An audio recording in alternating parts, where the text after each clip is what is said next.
News channel.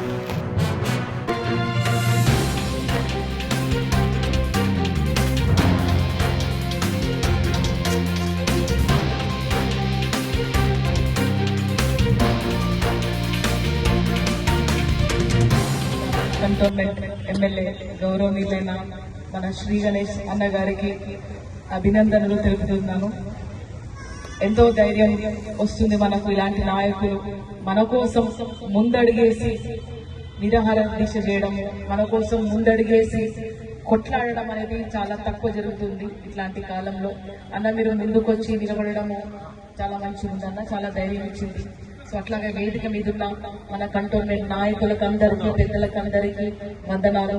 అట్లాగే మా అక్కలకు, మా భవానీ అక్కకు, అక్కకు అందరికి, సరితక్కకు అందరికి సో ఎప్పటి నుంచో ఫైట్ చేస్తుంది నాకు, ఇప్పుడు కాదు, ఈ శిష్యులం మేమంతా. సో సరితక్క అందరు అక్కలకు, ఇక్కడున్న అన్నలకు అందరికి, తమ్ములకు అందరికి వందనాలు.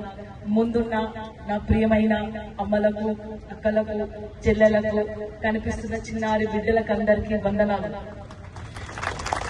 మనము ప్రాక్టికల్ గా గత నేను 2 ఏళ్ళు 3 ఏళ్ళ నుంచి చూస్తుంటే గల్లీ గల్లీ తిరిగినప్పుడల్లా మనకు కంటోన్మెంట్ చాలా అదృష్టవంతులం, మన కంటోన్మెంట్ ఉండడానికి. ఎందుకంటే ఇంత మంచి ఎన్విరాన్మెంట్ ఉంది, ఇంత మంచి స్థలం మనకున్నది, అన్ని కులాల వాళ్ళు, అన్ని మతాల వాళ్ళు, దీని ఒక మినీ ఇండియా అంటాం మనం.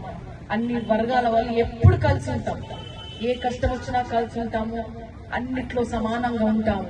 కానీ మనకు చూస్తుంటే ఎన్ని సమస్యలు ఉన్నాయంటే డ్రైనేజ్ సమస్య, ఇళ్ల సమస్య, స్కూళ్ల సమస్య, హాస్పిటళ్ల సమస్య, ఉద్యోగాల సమస్య. ఎంత పెద్ద చదువుకున్నా సరే ఒక 100-200 కిలోమీటర్లు పోయి పనిచేయాల్సిన సమస్య. సడన్ గా ఏమైనా యాక్సిడెంట్స్ అయితే చాలా దూరం వెళ్లాల్సిన సమస్యలు. సో ఇట్లాంటి చాలా సమస్యలు. ఇంకా చూస్తే స్కూల్స్, ఇలాంటి సమస్యలన్నీ మనము ముందుకు తీసుకొని పోయి సాల్వ్ చేయాలంటే అది ఖచ్చితంగా మనకి ఇది కంటోన్మెంట్ జిహెచ్ఎంసీలో కలిస్తేనే బాగుంటుంది అనేది అది పెద్ద ఎత్తున ప్రజల నుంచి వచ్చిన నినాదం. మన కాంగ్రెస్ పార్టీ వచ్చిన తర్వాత ఇమీడియట్ గా గత 10 ఏళ్లుగా